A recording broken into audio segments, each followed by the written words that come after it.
Hello and welcome to the channel. My name is Annalisa and this video is going to be about male authors who get it right. The reason this video has to be made is that there are a lot of male authors who get it wrong. You may have seen videos and articles about things male authors write, usually that have to do with boobs, but all of which have to do with sexism. And there are men out there who think that's just a natural part of men writing books that involve women, and while other lists and videos like this exist, the point of it is to show that male authors don't have to be sexist while they write, and to recommend to you some non-sexist male authors if you've been nervous about reading any books by men, which I've had experience with. I avoid them most of the time. These are some safe ones for you to read, at least as far as I know. I have read more books by some of them than others. I feel safe reading their work, and I have only had positive experiences with them in this area. They're not perfect people. I think they're fairly good people, and that's it with the caveats. And we're gonna go from least known about / least books read from / least favorite to most I know about, most books read of, most favorite. The first one is M.R. Carey. He wrote The Girl with All the Gifts, which is a post-apocalyptic zombie story, but it is not actually focusing on battles and gore.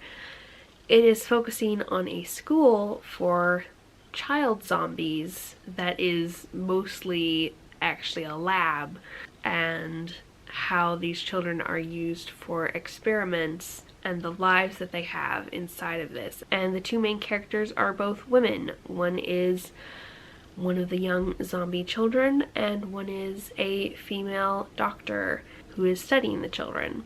And this is a fascinating story about the nature of scientific experiments and how, while there are supposedly a lot of ethics rules in place, sometimes when they are on people that aren't considered to be people, those ethics are thrown out the window, and it's on the nature of what makes a person.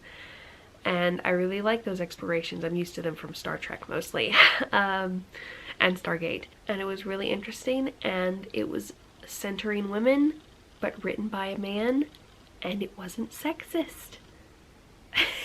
I know that shouldn't be amazing, but it kind of is. The author says that he wrote it somewhat based on and for his daughter, so that makes sense, but I hope that the rest of his books are similar in how they represent women. Then we have Soman Chainani, who wrote The School for Good and Evil, and also the rest of that series. I've only read the first book. I really liked it. It is a really cool examination of fairy tale tropes and storytelling tropes.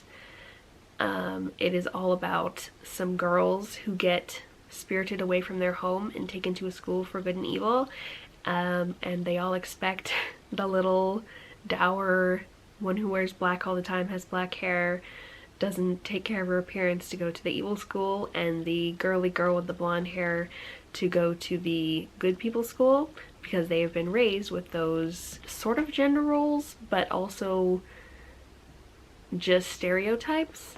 And then things get switched around, and we have to figure out what makes someone good and what makes someone evil. And it's a really cool examination, and once again features two women as the main characters. And I really like the way they were written. They were both really interesting characters who had a lot of depth and complications. And it looks like as the series go forward, we will explore those more and find out more about good and evil and all the other pieces of these schools, all the other students and all of the teachers, and how things are so much more complicated than they can appear. And it's really nice to not feel alienated like that, and not feel like the author of this book thinks I am less, or that I am just a walking stereotype because they are a man and I am a woman. Next is Dugald A. Steer, and he wrote the Dragonology series, which is somewhat over here, Dragonology, Wizardology, Monsterology, and also up here, which is the Dragonology Chronicles. And in the Dragonology Chronicles, we have a duo, brother and sister, and for once the sister is actually the older one, which is very not common in stories because of the whole patriarchy, men need to be in charge, bigger, older, stronger, wiser. But here we have the sister being older and excelling a bit more in her studies academically, and also being shown as a protector of her little brother, which was really precious to me when I first read a very early scene in the first book where the older sister steps in front of her younger brother to protect him. That was just really special to me, because showing a woman protecting a man physically is not something you see very often, and makes me feel really good, which makes me think that that's probably why in a lot of stories the men do that for the women, because it makes the men feel really good, and it's really nice to actually get to have that for myself. And both kids have their strengths and weaknesses. They have different ways of going about things and figuring out problems. Women are also shown to be in places of authority, being some of the teachers, and she's pretty awesome. About half of the dragons are women, and this is actually a middle grade novel in which the parents have a good excuse for not protecting their kids from all danger, because they send them off to be with someone who is a good protector. He just isn't an all-powerful protector, and they are actually doing something useful, going off and studying dragons and protecting dragons from extinction. And they couldn't take their kids because it's dangerous to be standing between dragons and the people who are trying to hurt them. And we get to learn more about them in the second book, and I really like their dynamic as well. And we also meet more dragonologists who are women, and at no time did I feel like they were different or objectified or stereotyped. They felt very real and dynamic. Now this one, the order's a little bit funky because I've read a less by FCE, but the book that I have read by him I loved so much. That is The Rise of Kyoshi, and Kyoshi is a woman. She's got a crush on a woman who is also somewhat her protector. We get to travel the world of Avatar: The Last Airbender in this book, and we meet lots and lots of women, more women fighters, people who do lots of other things. I just really love how he explored Kyoshi's character. As I've said before, I didn't expect anyone to be able to bring Kyoshi to life in a book format who wasn't even the original creator of the series who had come up with Kyoshi, because I loved her so much before I read this book, and getting to see her and this world again was amazing. He clearly put so much work into her and all of the characters around her, and it just made me really, really happy to read. Kyoshi is strong, but she is also three-dimensional. She has strong emotions. She has a lot of grief and hurt, and also fragility sometimes when people betray her, and she has soft feelings for this girl she likes while still being this total amazing warrior. I'm so excited to read the next book. Then we have Yoon Holly, who again I've only read one book by him, but am about to read Nine Fox Gambit, and I'm looking forward to very much. He gets to be high on the list because I follow him on Twitter and see all the wonderful things he posts about his husband and his daughter and his cat, and also because he comes highly recommended by other women. That tends to be a good marker. If lots of women really like an author's work, that has a lot of value to me. Once again, the main character is a girl. She is awesome. She is also three-dimensional, and actually in this book there's a lot of exploration of gender and transness.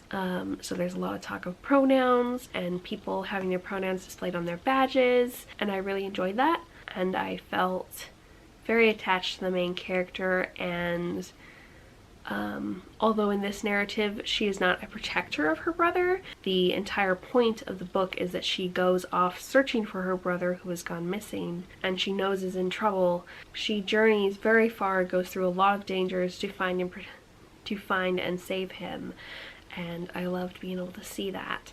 And the two main characters, I believe, of Nine Fox Gambit are a woman and a man. So I'll get to see more of both of those, and I'm very excited. And Yoon Holly is just such a genuinely sweet and kind person. Then the last one I have read the most by and love the most. A lot of people that have read his work, and not everyone agrees with me, but that's fine. And that is JRR Tolkien. I think that a lot of his work is very feminist. Eowyn obviously is an obvious part, but also Arwen, despite the fact that she gives up her elf powers. I think the overuse of that trope since he wrote that has become sexist, but I don't think it was sexist when he wrote it, because it wasn't a trope then. It was much more a celebration of women being better than men and men not deserving them. Actually, a lot of his stories are about men needing to shape up in order to be good enough for a woman, usually in the ways of they need to be an awesome quester who gets Silmarils, or they need to take back their kingdom. But if we put Arwen to the side for a moment, Galadriel is freaking amazing. Eowyn is amazing. She also had a bit of the not like other girls attitude, and he actually addressed that. And I think it also explored her three-dimensionalness in that she was a warrior and an awesome person. That doesn't mean she can't fall in love. You can be three-dimensional. You don't have to be either a tomboy or a girly girl. And I've also read his letters and the things he says about women and the things he says to women, because women wrote letters to him asking about his world that he created. And the way he talked to them was very respectful and like to an equal, and the way he talked about his wife and women in general was always respectful and considered them to be equals and people and rounded people. And I don't want to stomp on anybody's feelings who doesn't appreciate the way he wrote women. That's fine. I totally get it. You definitely have a point. But I also wish that more men wrote male characters the way that he does. And as people who consider women to be equals and who don't consider women to be sex objects and who love each other deeply and are totally not into toxic masculinity, I really value that about his work. Those are the examples that I have. Thank you so much for watching, and I will see you in the next video. Bye!